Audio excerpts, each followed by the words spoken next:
New Mexico, land of enchantment, home to vast deserts and stunning mesas.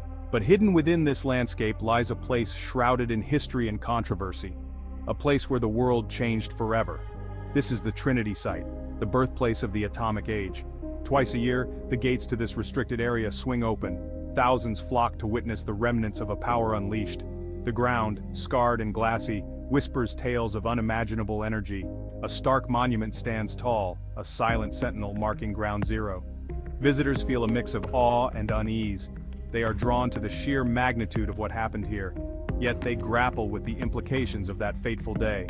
The Trinity Site is a stark reminder of humanity's capacity for both creation and destruction. But what transpired on this patch of desert?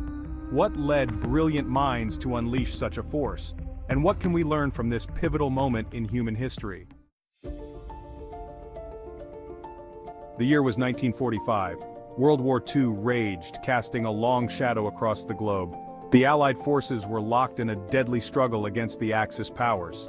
In the midst of this global conflict, a secret project was underway in the United States. The Manhattan Project, as it was known, brought together the brightest scientific minds of the time. Their mission to harness the power of the atom and create the most destructive weapon ever conceived. Led by physicist J. Robert Oppenheimer, the team toiled relentlessly in secret laboratories across the country. The stakes were incredibly high. The fate of the world, they believed, hung in the balance. Time was of the essence. The scientists understood the immense destructive potential of the weapon they were creating. But they were also driven by the fear that Nazi Germany might develop the bomb first. The weight of their task was immense, the ethical dilemmas staggering. Yet they pressed on, driven by a complex mix of patriotism, fear, and scientific curiosity. The world stood on the brink of a new era, one defined by the awesome power of the atom.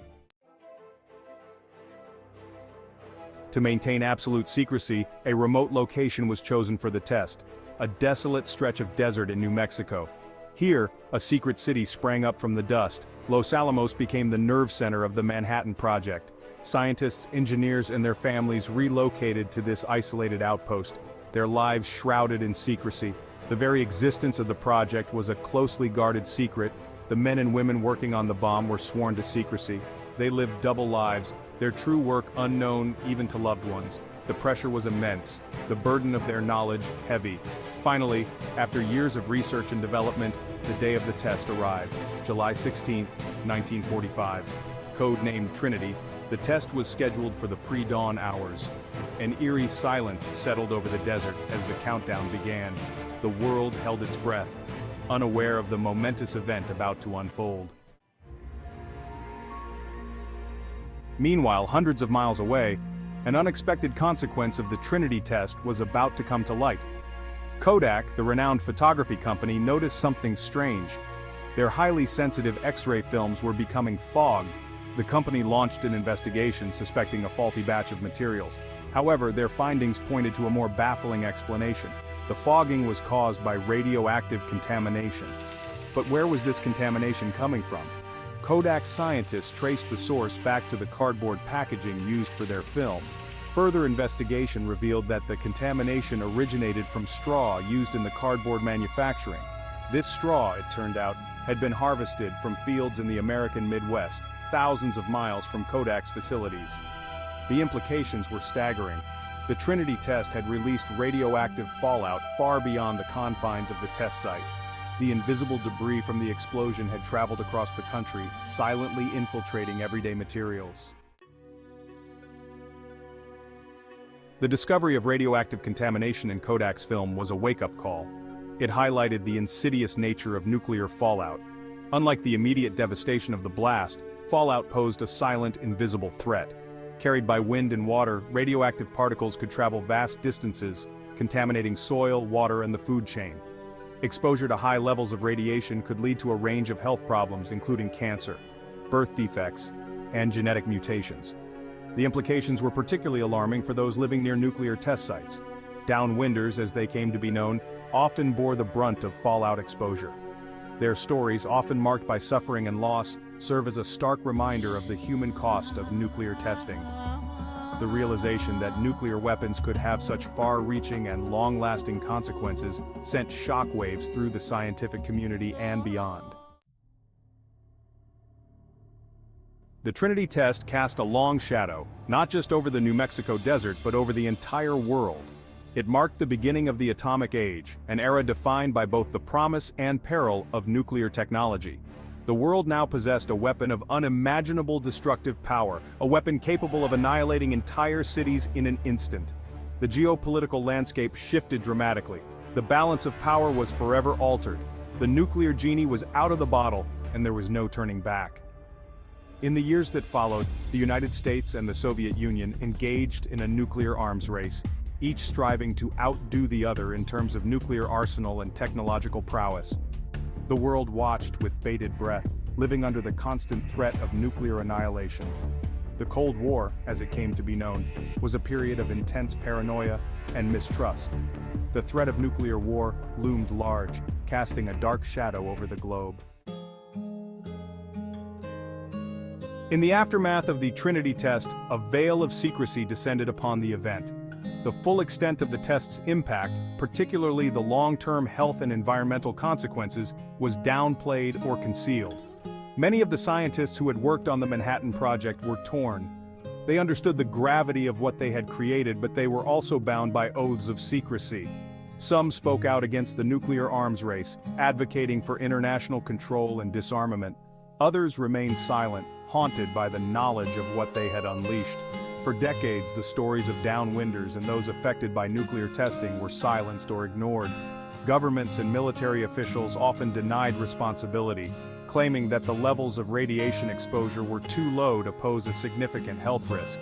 It wasn't until the late 20th century that the true extent of the damage began to emerge.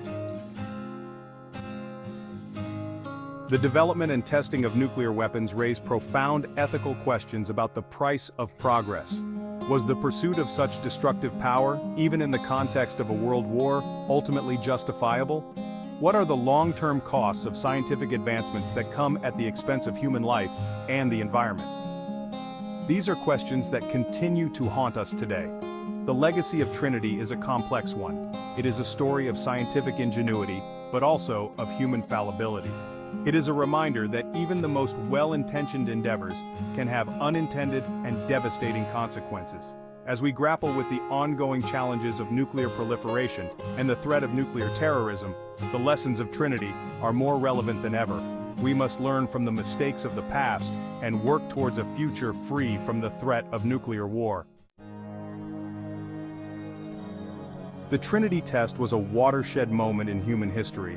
It marked a profound shift in our understanding of the natural world and our place within it. We had entered the atomic age, an era defined by our ability to harness the immense power of the atom.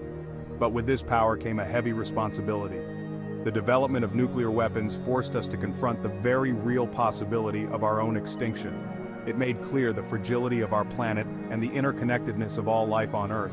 The Trinity test also ushered in a new era of scientific and technological advancement. The knowledge gained from the Manhattan Project had far-reaching implications, leading to breakthroughs in medicine, energy, and other fields. Yet, it also highlighted the double-edged sword of scientific progress. Today, more than 7 decades after Trinity, we are still grappling with the legacy of the atomic age. The threat of nuclear war may have receded from the forefront of public consciousness, but it remains a very real danger. 9 nations possess nuclear weapons, and the risk of accidental or intentional use remains a constant concern. The issue of nuclear waste disposal also poses a significant challenge. The radioactive byproducts of nuclear weapons production and testing will remain dangerous for thousands of years, requiring careful management and storage.